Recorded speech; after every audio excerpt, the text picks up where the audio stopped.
Bienvenidos al programa Sociedad Literaria del Genio Emprendedor y del Buen Gusto, patrocinado por la Universidad Nacional Autónoma de Honduras a través de su Departamento de Letras. Nosotras somos Dani Meléndez y su servidora Suela Inés. Hoy tenemos el placer de tener para una buena plática a un buen escritor.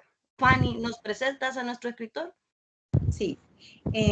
Muy buenos días, amigos de la Sociedad Literaria del Genio Emprendedor y del Buen Gusto. Es para nosotras una gran alegría contar el día de hoy con la presencia de Samuel Trigueros desde España. Queremos decirles que nuestro autor de hoy pues se ha tomado el tiempo para poder hablar con ustedes y con nosotros. Así que muchas gracias, Samuel, por esa deferencia. No, muchísimas gracias a ustedes, Fanny y Sue, y bueno, a toda la gente que sigue en la página y el espacio de la Sociedad del Genio Emprendedor y del Buen Gusto. Para mí realmente es un placer, es una manera de mantenerme unido con mi país, ya que físicamente pues no lo estoy, pero la nostalgia, el arraigo son cosas que no se pierden a pesar de las distancias geográficas, y esto que ustedes hacen pues es una manera más de estar vinculado. Bueno, esta es una entrevista estilo test, pues por sí mismo, adaptada. Deseamos conocer a nuestro autor, ese lado personal, no solamente citar sus obras publicadas, sino conocer puntos de vista sobre nuestra sociedad actual y aquellos pequeños detalles que despertaron su interés por escribir, sus gustos, sus preferencias, sus pasiones, todo aquello que le hace amar la vida, le hace amar la literatura. La Academia desea, con un programa cultural, fomentar hábitos de lectura en las nuevas generaciones. En este caso, pues, conocer a nuestros autores nacionales como un proyecto de difusión de la literatura hondureña. Así que, Fanny, pues, comenzamos con la primera pregunta. Sí, pues qué bien, enhorabuena. Vamos a ver, Samuel, ¿cómo fue ese inicio, ese despegar? Yo sé que tenés una obra grandísima porque la he visto y pues me llena de mucha alegría, pero en los tempranos o a mediados de los 80s, más o menos. Pero nosotros queremos escucharte. ¿Cómo fue ese inicio? Bueno, sí, mis inicios no fueron directamente escribiendo, definitivamente, fueron a través de la lectura. Y tuve la suerte, la fortuna de contar en mi vida con ciertas personas que incentivaron este deseo de conocer el mundo a través de las páginas, a través de las letras, a través de la literatura, empezando por mi madre. Mi madre, que es una mujer que pues no asistió a una universidad, hizo su educación básica. Sin embargo, tenía 5 o 6 años cuando ella me empezó a enseñar a leer. Y recuerdo que además de que escribía con carbones en una tabla las letras del abecedario, ¿verdad? También cuando ya supe manejar eso, el libro en el que me enseñaba a leer era El Quijote, increíblemente, ¿verdad? A pesar de que ella pues no es una literata ni había tenido altos estudios, pero tuvo ese detalle que yo no sé de dónde lo sacó. Y a mí me apasionó mucho empezar a conocer eso. Recuerdo que memoricé todo el primer capítulo del ingenioso Hidalgo Don Quijote de la Mancha a los 6 años. Tenía una memoria muy grande.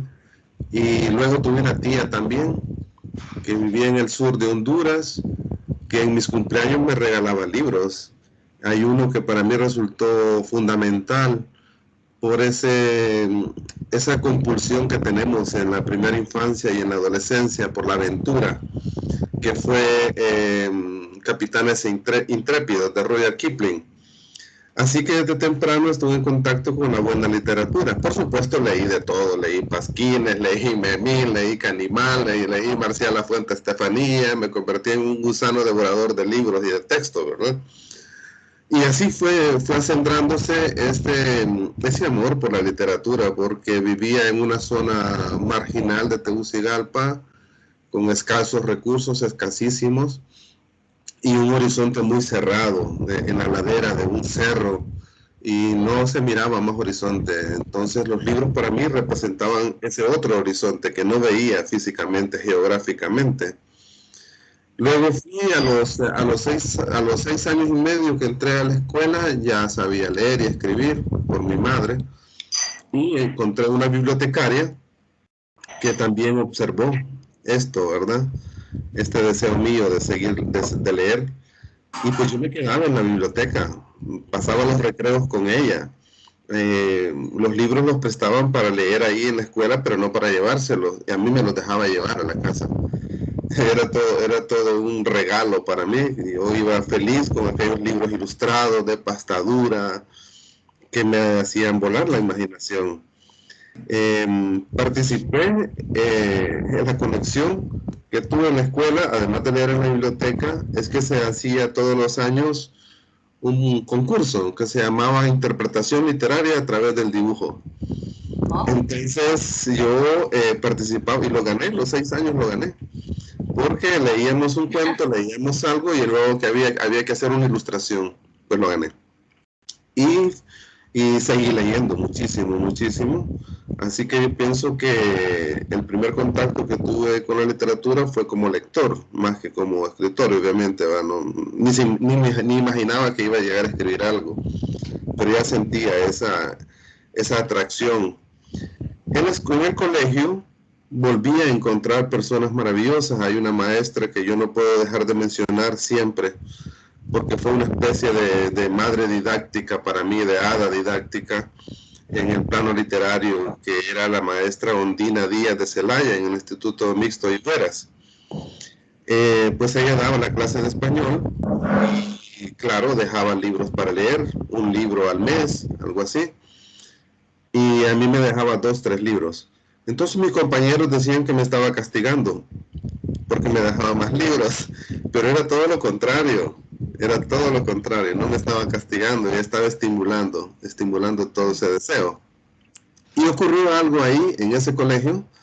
Yo ya había leído muchísimas cosas y no escribía, pero se hizo un concurso de cuento en el colegio, en el Higueras, y yo no participé. Participaron compañeros míos y de otras secciones, y ganó un compañero de mi sección, de mi aula. Y bueno, lo celebramos, lo felicitamos y todo. Y un día la profesora Ondina Díaz hizo pasar al compañero al frente para que leyera el cuento con el que había ganado. Y yo empecé a escuchar eso. Y con todo propósito digo eso, porque era horrible realmente lo que había escrito este muchacho, era horrible. Tal vez desde la perspectiva de que yo ya había leído tantas cosas, ¿verdad? Tenía una noción de lo que era la buena literatura, entonces al leer eso comparativamente me resultaba horrible. Y pues me entró una especie de rabia adolescente y yo dije, si esto ganó, yo pude haber ganado con otra cosa. Y empecé a escribir. Empecé a escribir a partir de ahí como un desafío. Y al año siguiente, pues, con el primer libro que escribí, gané un premio nacional de la revista del grupo Ideas, ¿verdad? Ajá. Escribí un libro que se llamaba Todo es amor tras esta nostalgia. Claro, desde el título se sabe que son poemas adolescentes, poemas de amor, ¿verdad? Esas cosas.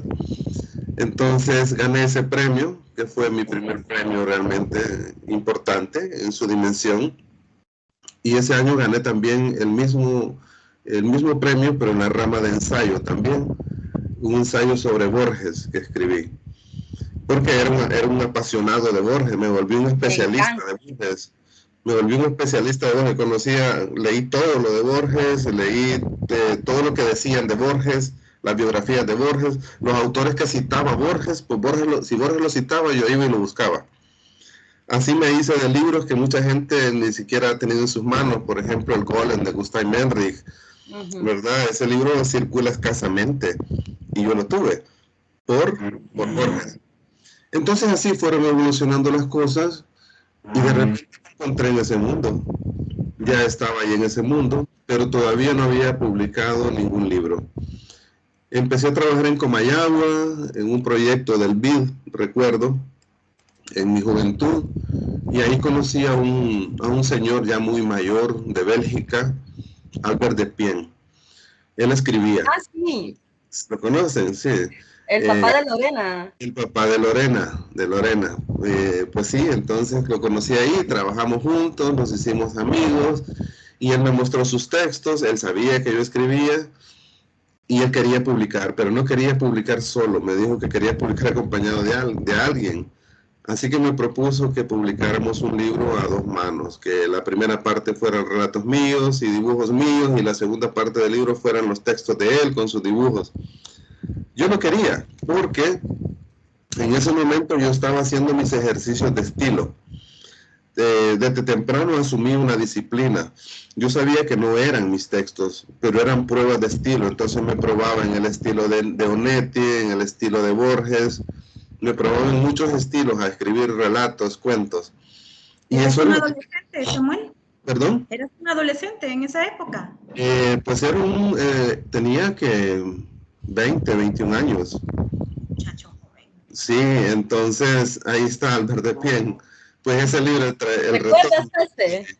No, el libro se llama El trapecista de adobe y neón. Entonces, yo no quería publicarlo porque, como digo, eran ejercicios de estilo, los que estaba haciendo en ese momento, tratando de formarme para alcanzar una voz propia. Pero tanto me insistió Albert Despien, que yo dije, bueno, publiquemos pues, le dije yo. Entonces cada quien reunió una cantidad de relatos y de dibujos, de ilustraciones también, y lo armamos el libro. Ocurrió algo muy extraño porque en ese momento, yo no sé por qué, pero yo pensaba que Julio Escoto estaba muerto. Lo admiraba tanto y no sé por qué pensaba que estaba muerto. No tengo idea por qué pensaba eso. Pero resulta que un amigo de Albert Despien conocía a Julio Escoto y él le dijo, publíquelo con Julio. Dijo, ¿está vivo Julio? Dije yo. Sí, me dijeron, pues con él vamos a publicar, me dijo Albert. Ah, bien, le dije yo. Y enviaron el libro a Julio Escoto. Hizo unas correcciones, Julio, y se publicó el libro. Y el prólogo, en ese momento, en esa época, yo no conocía a Helen Umaña. No la conocía, sabía de ella, de su existencia, de lo que hacía, de sus aportes y todo, pero no teníamos una amistad, no, nada. Y ella sin conocerme, ella escribió el prólogo, la introducción, donde hablaba de la calidad literaria, de que, claro, faltaban muchas jornadas para madurar y todo. Y tenía una frase que decía, motivos borgianos aparte, dice en el prólogo. A mí me chocó un poco esa frase porque parecía que me estaban diciendo que no me había desapegado de ese estilo, pero es que era a propósito. Era a propósito que yo estaba haciendo esos ejercicios al estilo de Borges. No estaba todavía en mi momento, en mi voz. Pero bueno, ese fue el primer libro, El trapecista de adobe y neón, publicado en colaboración con Albert Despien. Y ya luego vinieron otras cosas, ya vinieron mis libros propios, ¿no? Recuerdo que también sabía del círculo de escritores que había en Tegucigalpa, con José Adán Castelar, Pompeyo del Valle, con quien trabajé también, trabajé con él y con Longino Becerra. Rigoberto Paredes, ¿verdad? Con Paradiso. Yo sabía de ellos y los admiraba y los miraba allá en las alturas, ¿verdad? Pero cuando se publicó ese libro, yo fui a Paradiso, donde quedaba antes, donde está ahora la librería Navarro. Creo que todavía está la Navarro ahí quedaba Paradiso antes, en el 91, 92. ¿Queda cerca? ¿Ah? ¿Queda cerca? Sí, queda cerca. Entonces llegué con mi librito y Rigoberto siempre tenía en sus santos santuarios, ¿verdad? Una salita donde se reunía con Pepe Luis Quesada, con toda esta gente, y uno los miraba a través de un vidrio, ¿verdad? Y era un lugar sagrado realmente ese sitio. Así que yo me senté en una mesa enfrente de ahí con mi librito y pedí una Coca-Cola, algo así, y me senté con el libro. Mi intención era pues hablar con Rigoberto, ¿verdad? Mostrarle el libro. Pero él me miraba desde allá, desde el fondo. Y de pronto salió, abrió la puerta de vidrio de 2 hojas y se acercó a mí y solo miró el libro y lo agarró. ¿Este es tu libro?, me dijo. ¿Así? Sí, le dije yo. ¿Es tu primer libro? Sí, le dije, en colaboración con Albert Epien. Enséñame, dijo, y lo agarró. Empezó a leer. Ya vengo, y se fue. Entró a la parte de la cocina, se metió por allá. Y luego regresó con un cuaderno. Y me dijo, mira, me dice, el próximo jueves lo vas a presentar aquí, me dijo. Eso era lo que yo quería. Pero él ofreció, él lo hizo. Mi primera presentación oficial de un libro fue así, en Paradiso, con ese libro. Y ahí estaba toda la crema, pues, del momento, ¿verdad? De la literatura, por lo menos gente que estaba en Tegucigalpa. Luego se presentó en la Alianza Francesa. Y ese fue el inicio. Yo creo que me extendí bastante, pero les conté ya de mi infancia hasta la salida del primer libro. No, perfecto, sí, de eso se trata. Sí. Me recordé de esto de la librería Navarro, hasta donde me acuerdo cuando el huracán Mitch se la llevó el huracán, porque estaba en la primera calle. Sí, correcto, y se trasladaron allá. Sí. Pero en el centro ha estado siempre por la alcaldía y 3 cuadras abajo a la derecha está Paradiso. Claro. Y por el arbolito sigue Paradiso. Paradiso se trasladó allá por el arbolito. Claro, por supuesto que ha sido nuestra casa de siempre, ¿no? Hay un hecho más que quisiera contarlo porque es bastante fantástico con respecto a esos sucesos que me pusieron en el camino de la literatura. Y es que en ese barrio donde yo vivía, un barrio muy pobre, la Divagna, no sé si han escuchado de él. Claro. Pues ahí nací y crecí yo en ese barrio. Y cuando no estaba poblado, lo que había era un cerro, la gente iba a tirar sus basuras a cierto lugar y se formaban capas y capas de basura que se descomponían y luego eran como tierra negra, ¿verdad? Casi como de abono. Entonces ahí nosotros los niños íbamos a escarbar para sacar tierra y poner en los geranios, en los jardines, ¿verdad? De las casas, en las maceteras, y también para encontrar cosas que eran como tesoros para nuestros niños, soldaditos rotos, mables, de todo. Pues en una de esas mi madre me mandó a buscar tierra negra para abonar los gladiolos y los geranios del jardín. Yo fui con una barra de uña y un balde, ¿no?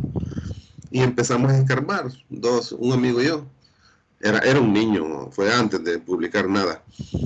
Y resulta que entre las capas de basura aprisionada y ya deshecha casi, encontré una carpeta semitraslúcida de un plástico muy grueso y adentro tenía como un pasquín.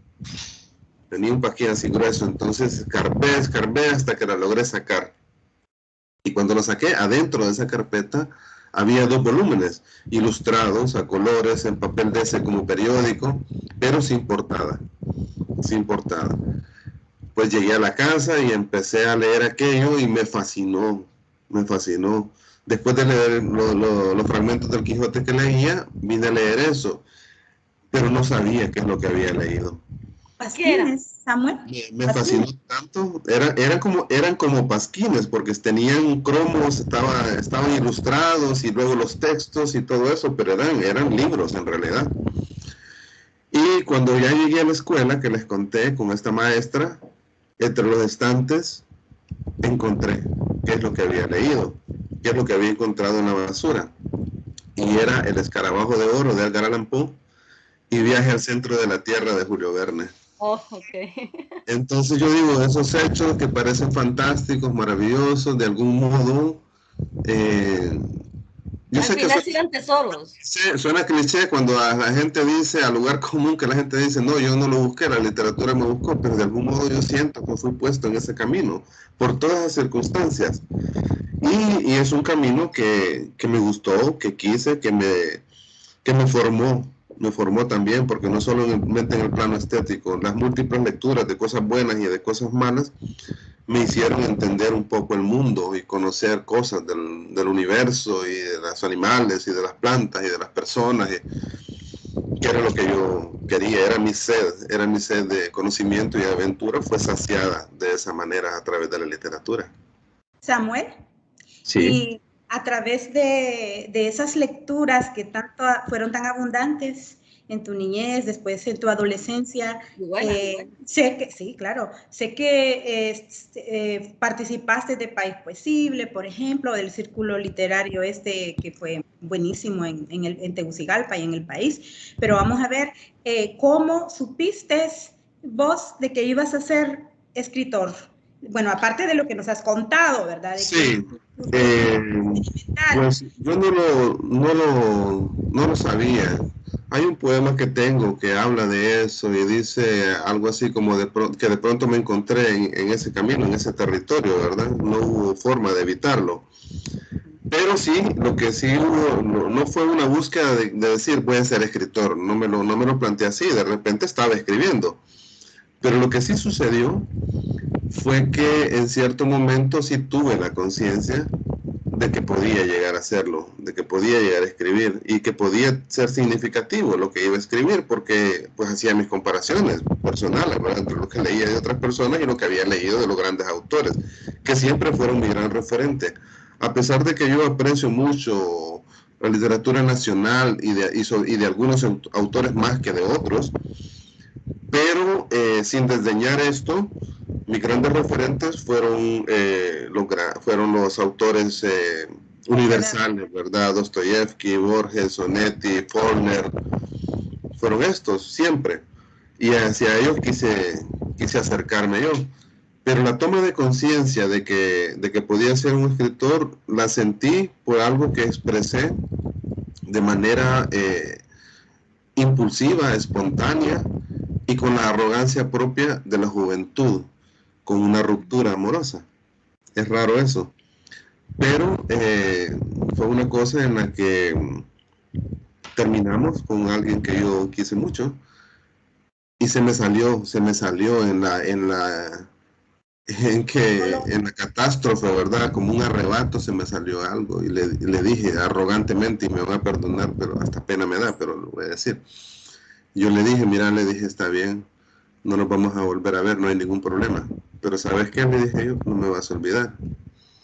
¿Por qué? Me dice. Porque cuando vos te cases con quien sea y tengas tus hijos van a decir mi nombre, le dije, porque mi nombre va a estar en la literatura hondureña, le dije. Entonces les va a tocar estudiarme, le dije. Y fue una cosa yo sé, muy arrogante, muy egoísta.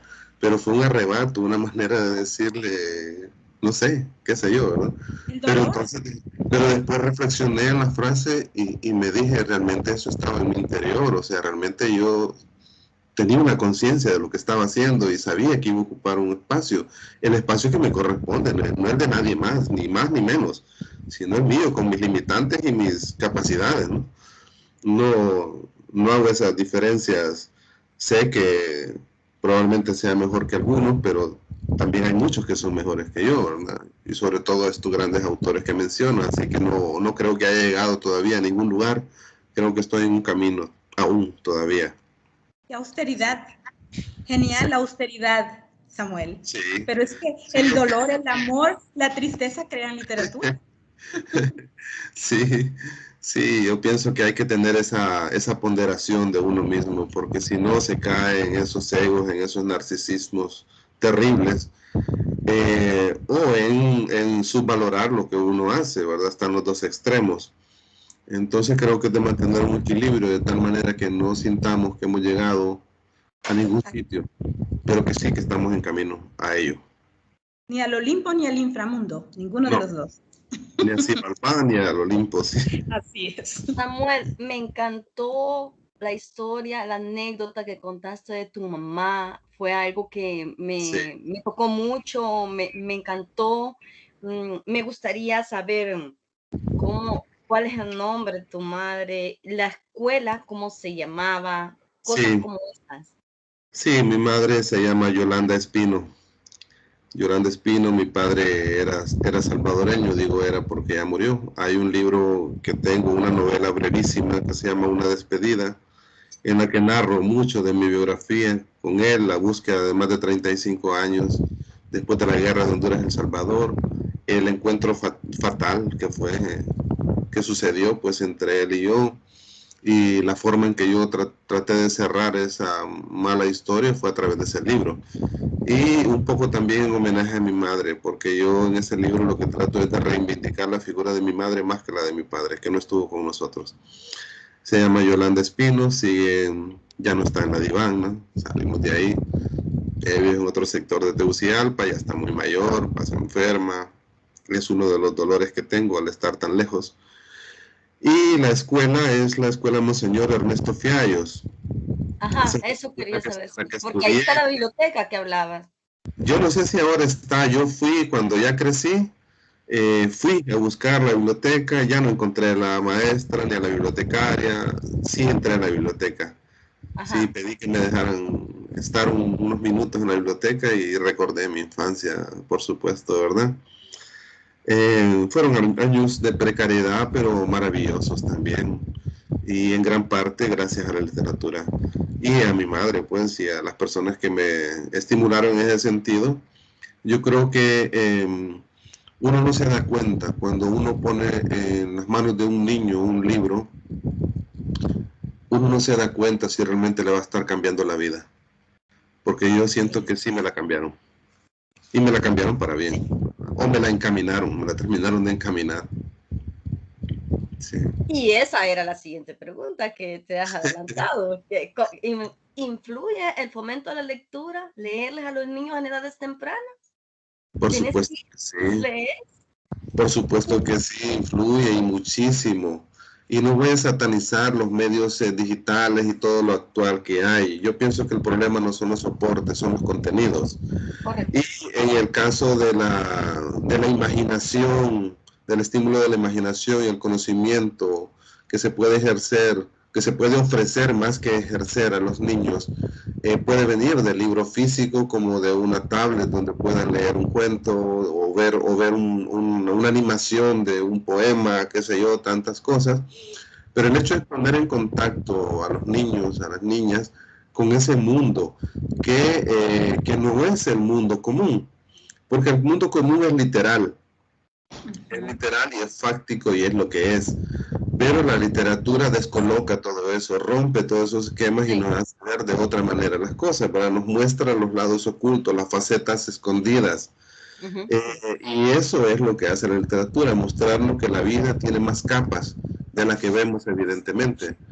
Y de esa manera, por supuesto que se transforma la vida de un niño. Yo aquí estoy con Ian, con mi hijo nieto, y él conoce todo esto, pues, ¿verdad? Él está en contacto, ve lo que ve, lo más que ve en la casa son libros, ¿no?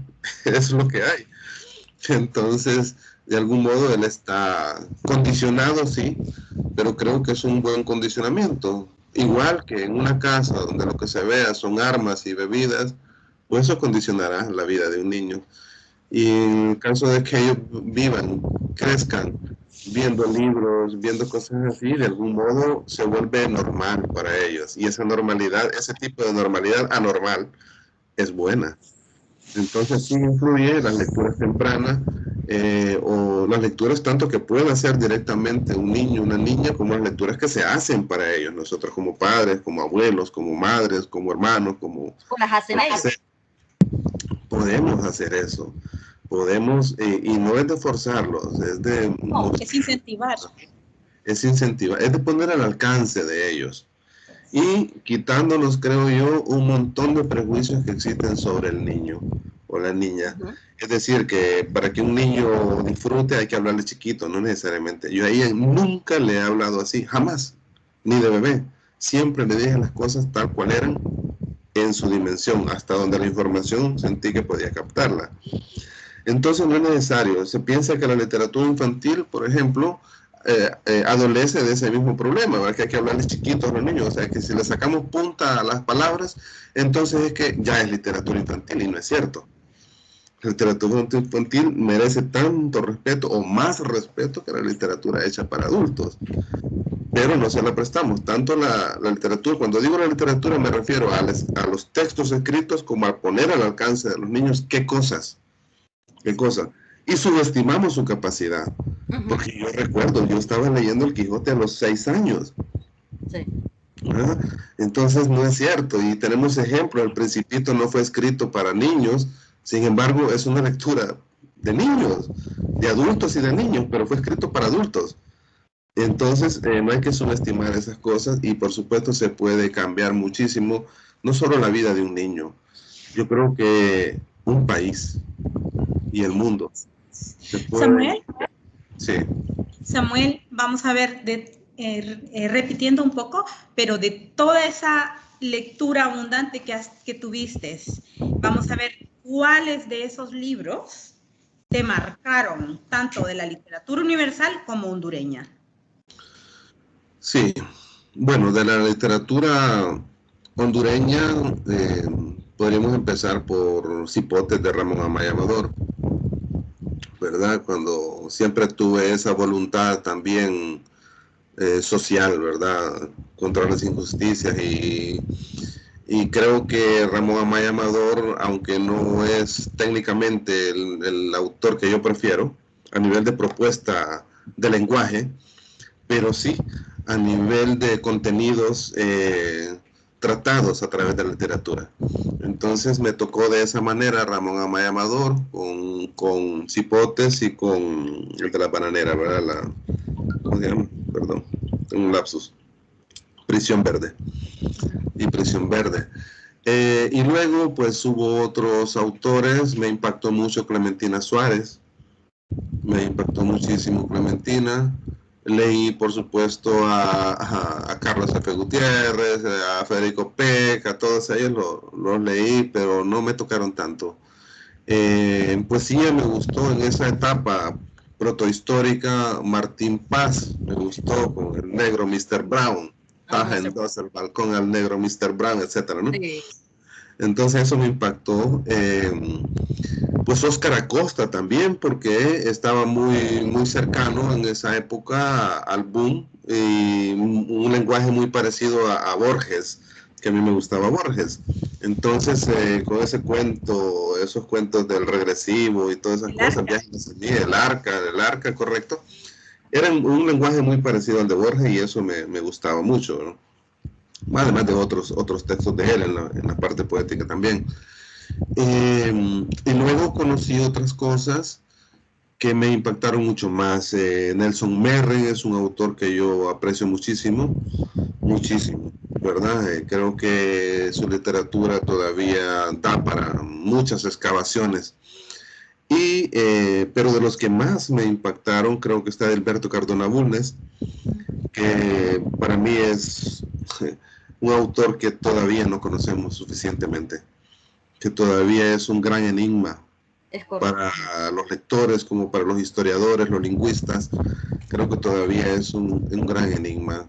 Tiene unas cosas, Cardona Bulnes, que son unas propuestas tan vanguardistas, como cuando dice esto, arres, ues, oes, las cajas, el mundo, y va diciendo esas cosas, y está la fonética como forma, ¿verdad? Y como ritmo. Trabajarlo.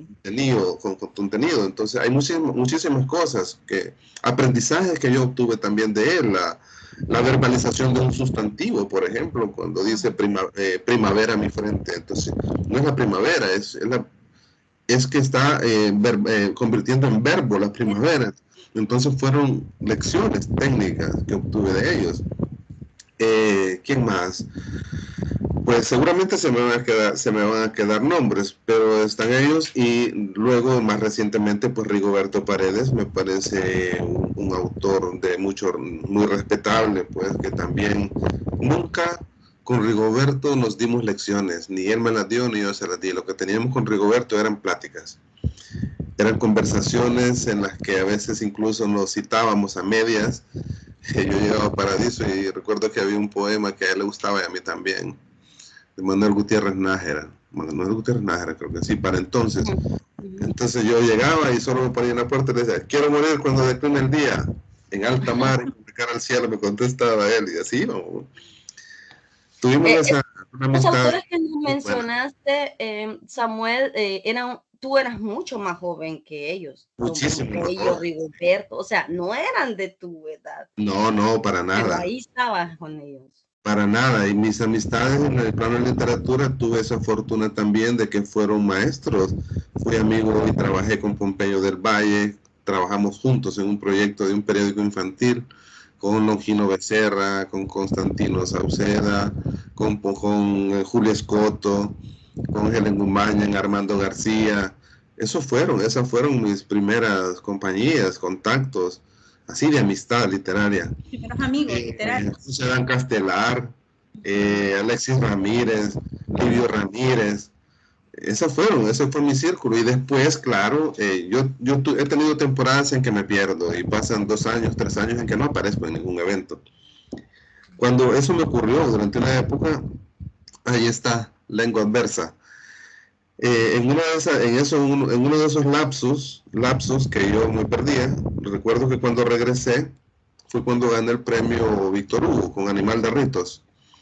Y muchos de los compañeros que ahora están consolidados y que estaban muy activos en ese instante, pues no me conocían, porque yo tenía como 3 años de estar sin aparecer. Ahí estaban Fabricio Estrada, Salvador Madrid, estaban todos ellos, pero no me conocían. Me conocieron cuando gané el premio, porque ellos participaron también. Y entonces ellos llegaron a formar parte ya de otro círculo, de un círculo de autores más jóvenes, que ya no eran aquellos grandes que estaban antes en mi dimensión, sino fueron estos. Y se creó otra dinámica, ¿verdad?, en la que todos participamos. Y en San Pedro Sula también creo que fue una etapa formativa muy fuerte, todavía mejor que en la de Tegucigalpa, o muy diferente en todo caso, porque allá me vinculé con una serie de escritores que estaban comenzando sus trabajos y que se habían reunido alrededor de un grupo que se llamaba Arlequín, los Arlequines, de la Universidad del Valle de Sula. Ahí estaba Denis Arita, Oscar Mejía, Marco Antonio Madrid, Felipe Rivera Burgos, estaban todos ellos. Y había una característica en este grupo, que eran muy disciplinados para leer, muy críticos y muy autocríticos. Yo recuerdo que incluso ellos tenían textos que compartíamos en el Hotel Sula, recuerdo, estoy haciendo publicidad, pero bueno, en el restaurante del Hotel Sula nos reuníamos, nos compartíamos los textos, y muchos o la gran mayoría de los textos que produjimos y que produjeron ellos en esa época, los destruimos, porque andábamos en busca de algo superior a lo que estábamos haciendo. Entonces nos destrozábamos, pero en el buen sentido de la palabra. Es parte del proceso, sí. Era una crítica feroz, pero con muchísimo respeto y con mucha argumentación técnica, literaria y todo eso. Entonces fue una etapa formativa también para mí, además de acrecentar mi círculo de amistades. Fue muy bueno ese contacto, y ahora pues el tiempo ha dado la razón de que valió la pena y de que eran autores de los cuales valía la pena estar cerca. Felipe Rivera pues es un autor consolidado, no tiene una obra prolífica, pero es muy buena. Marco Antonio Madrid también, y ahí vamos, ¿verdad? Entonces pues eso, así fue. Vamos a ver, Samuel, y cómo ha sido tu experiencia en esta otra etapa después de la producción de los textos de la parte escritural, la editorial. ¿Cómo ha sido ese paso del proceso escritural a la edición, a la publicación? Contanos, por favor. Sí, bueno, a mí siempre me interesó más que el qué, porque yo sé que todos tenemos que contar, pero siempre me interesó el cómo contar. Y en ese sentido hice un trabajo de autoformación y de formación intenso. A partir de que tomé conciencia de que estaba en ese mundo, pues me dediqué a estudiar muchísimo, toda la teoría literaria, todos los movimientos literarios, las teorías, ¿verdad? La recepción, la psicolingüística, los estructuralistas, etcétera. Ustedes saben, todo eso me dediqué a estudiarlo en sus diferentes planos, tanto para la narrativa como para la poesía. Y eso de alguna manera me fue formando en el sentido de que me convertí en mi primer editor. yo casi nunca he compartido los textos para que me los revisen. Y ahí voy a pecar y ojalá que no se moleste nadie. Pero es que consideraba que hay muy poca gente capacitada en el país para hacer una verdadera edición. Ahora, en estos tiempos, cualquiera publica un libro y porque publica un libro ya se llama editor. Y eso no es así. Para ser un editor hay que tener el conocimiento técnico, lingüístico, hay que tener una sensibilidad sobre el lenguaje también, y hay que conocer en qué consiste el trabajo editorial, porque no es solamente corregir, o si es corregir en diferentes planos y profundidades. Una cosa es lo ortográfica, otra cosa es el estilo, otra cosa es lo técnico, otra cosa es para qué público va dirigido. Y no hay una escuela de editores en Honduras, ¿verdad? No hay cursos de formación, no sé si ahora los habrá, pero hasta que yo me vine, pues no los había. Lo que hay son las carreras de letras, ¿no? Se pretende crear una maestría en edición. Eso es muy bueno porque en ese camino de edición yo sí fui reconociendo quienes tenían, desde mi percepción, quienes tenían y tienen, ¿verdad?, esas capacidades. Y era un número muy contado, que éramos los que trabajábamos en los proyectos de educación, editando textos para escolares, que ese es otro mundo también, que no es lo mismo que el plano literario. En el plano literario uno se permite licencias, hay ambigüedad, hay muchas cosas. En el plano educativo no, tiene que ser claro, pertinente, científico. Son otros criterios. En el plano educativo son otros criterios. Pero entender esas diferencias, ¿las entienden quienes se dicen editores? No lo sé. Diré, no lo sé, pero sí hay personas capacitadas allá y que han hecho una carrera en ese sentido, y yo las hice en su misma dimensión. María Eugenia Ramos, por ejemplo, es una buena editora, Rebeca Becerra también,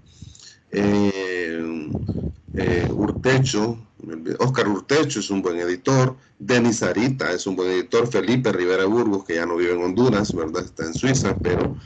Y estaba yo también en ese círculo. Éramos muy pocos los que hacíamos el trabajo de edición así con conocimiento de causa, ¿no?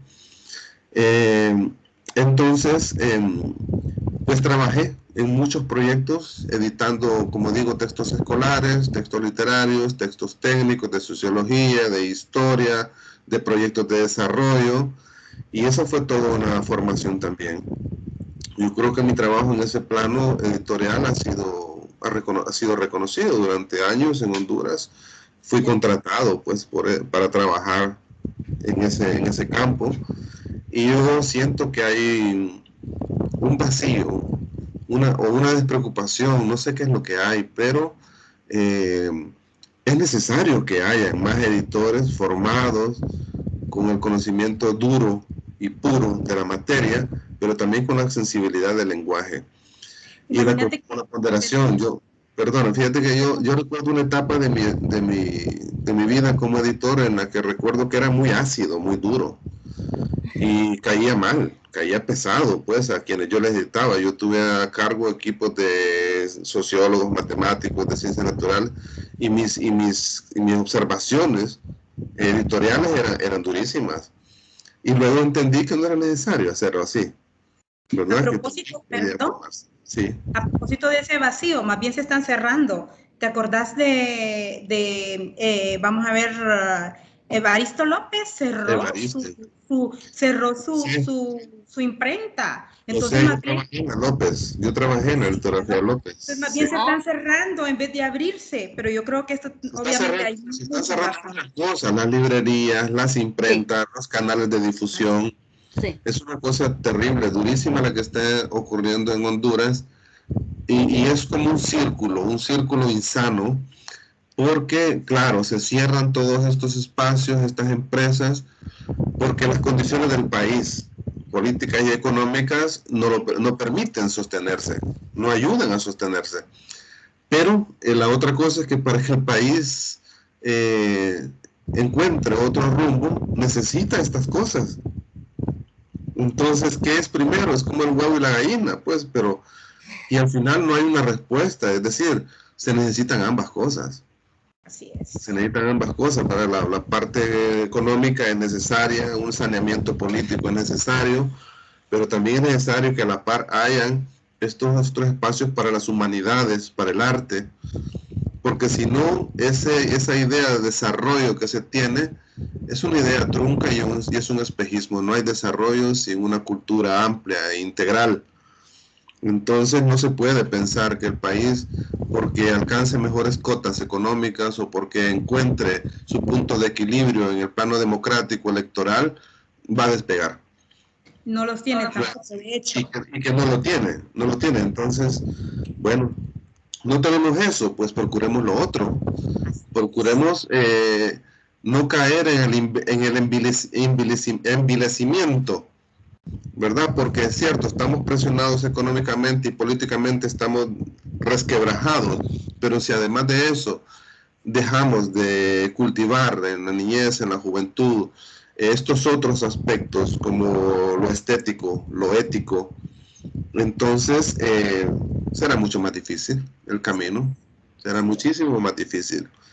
Hay momentos en que yo siento que estamos cercanos a esa cosa que fue un registro de época, pero también una premonición terriblemente y tristemente vigente que hacía Pablo Zelaya Sierra con su cuadro Hermanos contra Hermanos. Yo creo que lo estamos viviendo hoy en día, yo lo he vivido. Y yo he guardado silencio sencillamente porque primero no quiero ni puedo devolver fuego con fuego. Pero hemos sido acusados, mi familia y yo, hemos sido calumniados, hemos sido llamados traidores, cobardes, ladrones, de todo. Por gente que sin pruebas e irresponsablemente se atreve a decir cosas. Y yo en algún momento me ha causado depresiones, rabia, he querido salir a defenderme, pero digo, ¿por qué tengo que defenderme de algo que no es? ¿No has hecho?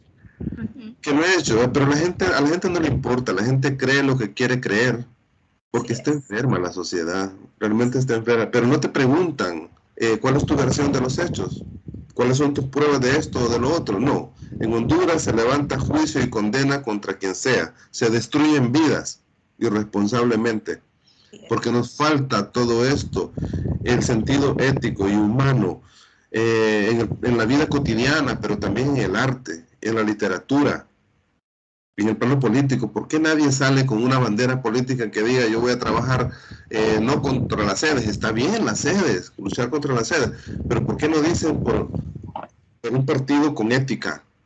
Porque no pueden, porque están contaminados. ¿Quién va a levantar una bandera como esa? ¿Qué partido? ¿Qué candidato? Pero salgamos del plano político. ¿Quién de todos los que están o quienes que están en el ámbito literario, en el ámbito cultural, quién tiene el valor de decir yo me comporto éticamente, yo no soy irresponsable, yo no voy a destruir? Hay cosas que yo sé que no les gusta de mí, por ejemplo, yo no ando elogiando todo y eso le cae mal a mucha gente. Elogio lo que me parece dentro de mi percepción que es bueno, pero si ustedes revisan mis redes y todo eso, mis publicaciones, yo nunca me he dedicado a destruir a nadie. No he dado elogios a todo el mundo, pero sí he rescatado y constantemente estoy difundiendo obra de gente. Pero la gente quiere un elogio sempiterno, eso es un acto hipócrita y con falta de ética, ¿verdad? Entonces son cosas que molestan a muchos y por los cuales creo que se desatan esas miserias que nos mantienen al país, así como conversábamos, Fanny, hace poco, ¿verdad? Los cangrejos en el cubo, ¿verdad? Sí. Alguien va ascendiendo y ¿qué es lo que hacen los demás? Te bajan para que volvas al cieno, a la ciénaga. ¿Cómo va a progresar un país ahí? ¿Cómo va a salir un país así? ¿De dónde está? Mucha miseria moral, espiritual. Moral, espiritual, totalmente. Totalmente. Entonces, por eso yo recibo todas esas cosas y guardo silencio porque no... ¿Qué sería? Sería incrementar la espiral de estulticia. ¿Qué sería? ¿Verdad? Además, ¿qué ganaría? Como digo, la gente cree lo que quiere creer. Uno le puede poner las pruebas en frente, en alta resolución, en tercera dimensión y ampliados, y siguen creyendo lo que quieren creer. y repiten y destruyen, porque destruyen. Entonces creo que hace falta refundar el país, pero desde esos planos también, desde los planos éticos, de la responsabilidad, del humanismo, de la solidaridad. Sí, vamos a ver, Samuel, ¿qué le dirías a esta juventud ávida? No solamente de conocimientos literarios, sino que de cultura en general, de todas las artes, obviamente la literatura, pero todas las demás artes. ¿Qué consejo les darías a esta juventud? Porque hay muchos jóvenes, así como vos comenzaste, con las mismas necesidades. Vamos a ver, queremos un consejo final. Bueno, yo no sé si soy la mejor persona para dar consejos. Voy a decir un poco lo que yo creo que ha sido un buen camino, por lo menos para mí, y creo que lo ha sido para otros, no solamente para mí, y para otros. Entonces, partiendo de eso, podría recomendar tal vez. En primer lugar, yo creo que hay que ver un poco más de uno mismo, más allá de uno mismo. Creo que eso es importante siempre. Hay que verse a uno mismo y tratar de estudiarse y llegar hasta donde se puede con esa terrible máxima que dicen: conócete a ti mismo. Esa cosa es una cosa terrible.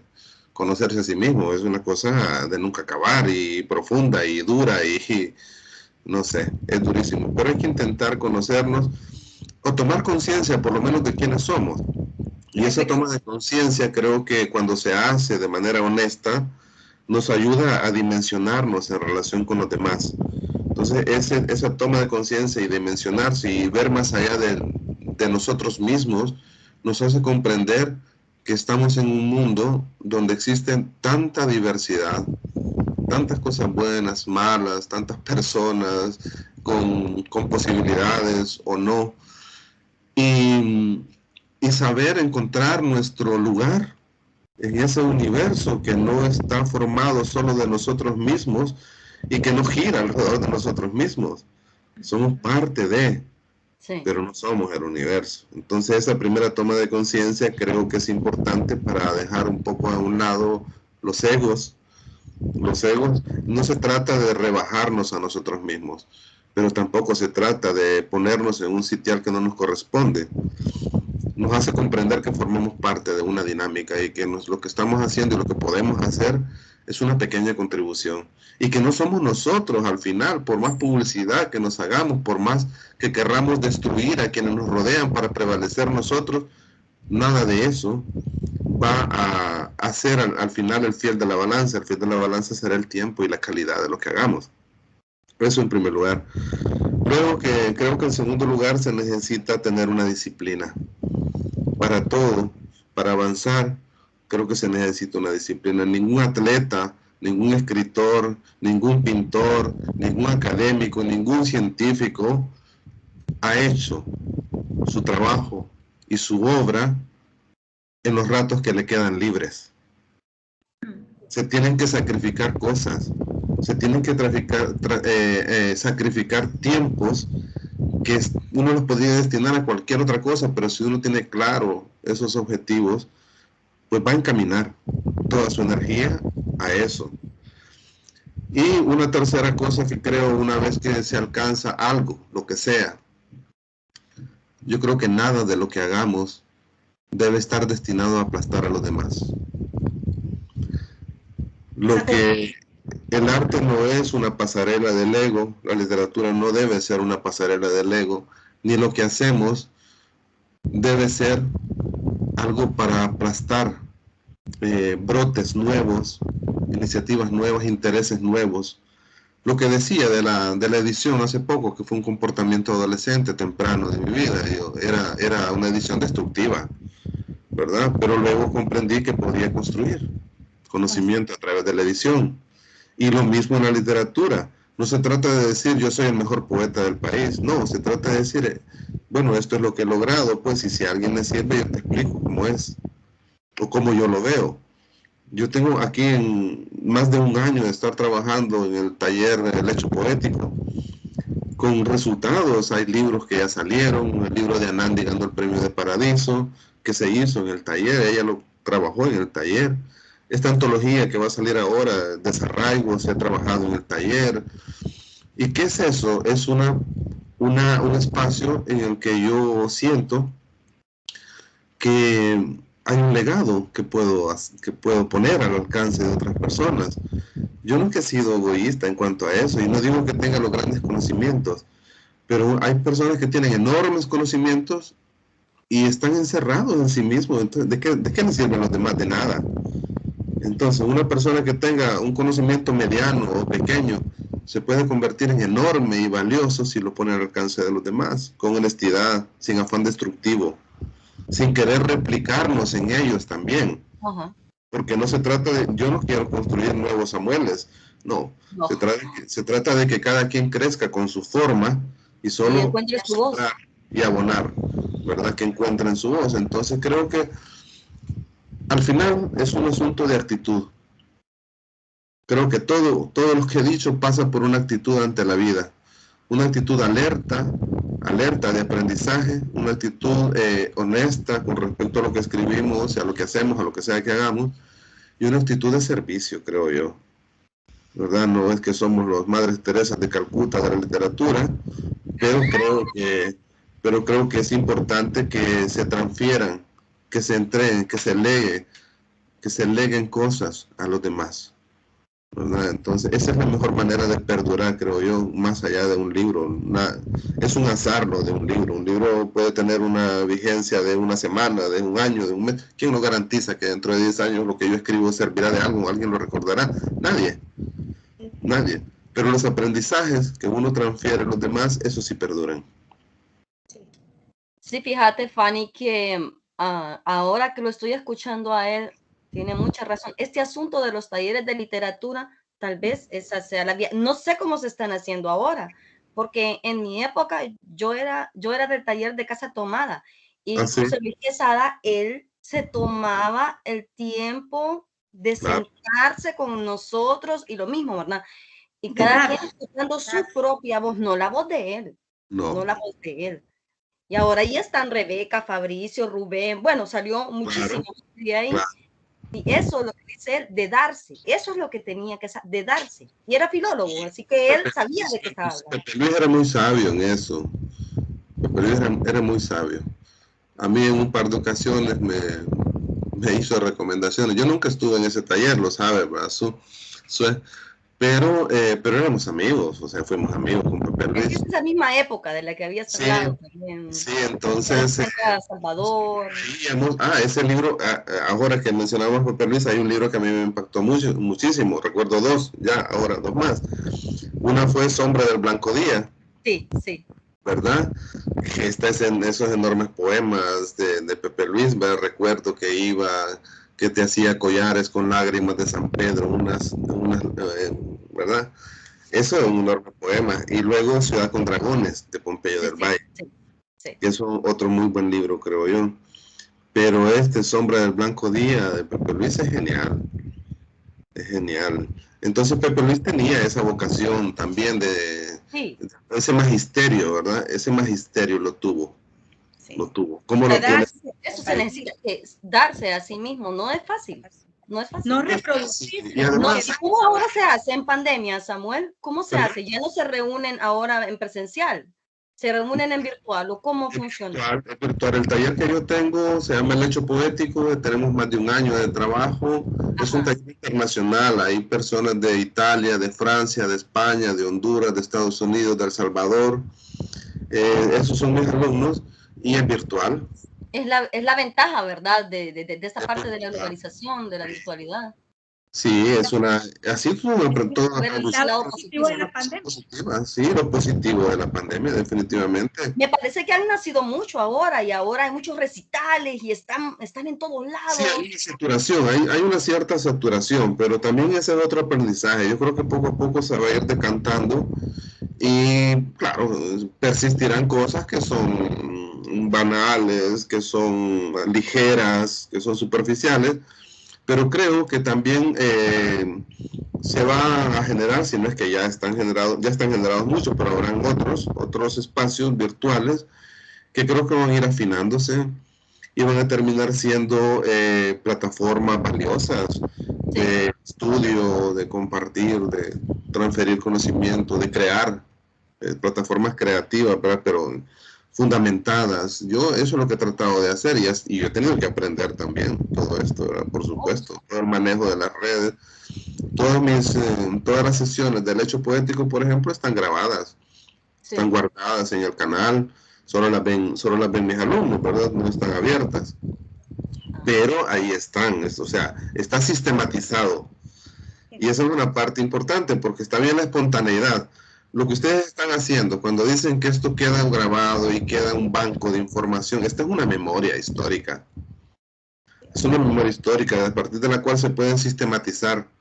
Se puede sistematizar más adelante, se pueden sacar líneas de investigación, de estudio, de conocimiento. Y por supuesto, post-mortem, pues era una manera también de mantener viva la memoria literaria del país. Pues así que, pues en ese sentido, pues se agradece y es importante, es valioso.